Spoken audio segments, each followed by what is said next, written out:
ایک مرتبہ حضرت عمر فاروق مسجد میں منبر رسول صلی اللہ علیہ وآلہ وسلم پر کھڑے خطبہ دے رہے تھے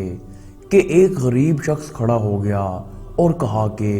اے عمر، ہم تیرا خطبہ اس وقت تک نہیں سنیں گے جب تک یہ نہیں بتاؤ گے کہ یہ جو تم نے کپڑا پہنا ہوا ہے وہ بیت المال سے لوگوں میں تقسیم ہونے والے اس حصے سے زیادہ ہے جو دوسروں کو ملا تھا۔ تو حضرت عمر فاروق رضی اللہ تعالیٰ عنہ نے کہا کہ مجمع میں میرا بیٹا عبداللہ موجود ہے۔ حضرت عبداللہ بن عمر رضی اللہ تعالیٰ عنہ کھڑے ہو گئے۔ حضرت عمر فاروق رضی اللہ تعالیٰ عنہ نے کہا کہ بیٹا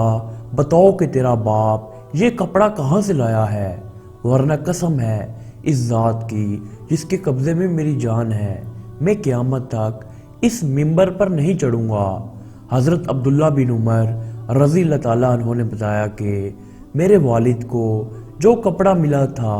وہ بہت ہی کم تھا، اس سے ان کا پورا کپڑا نہیں بن سکتا تھا، اور ان کے پاس جو پہننے کا لباس تھا وہ بہت خستہ حال ہو چکا تھا، اس لیے میں نے اپنا کپڑا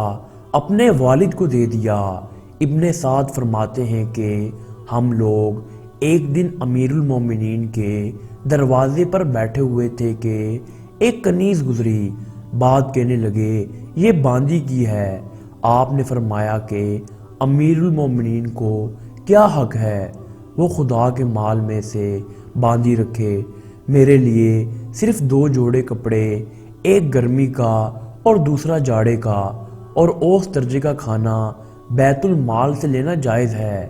باقی میری وہی حیثیت ہے جو ایک عام مسلمان کی ہے۔ جب آپ کسی بزرگ کو عامل بنا کر بیچتے تھے تو یہ شرائط سنا دیتے تھے، گھوڑے پر کبھی مت سوار ہونا، عمدہ کھانا نہ کھانا، باریک کپڑا نہ پہننا، حاجت مندوں کی داد رسی کرنا، اگر اس کے خلاف ہوتا تو سزائیں دیتے۔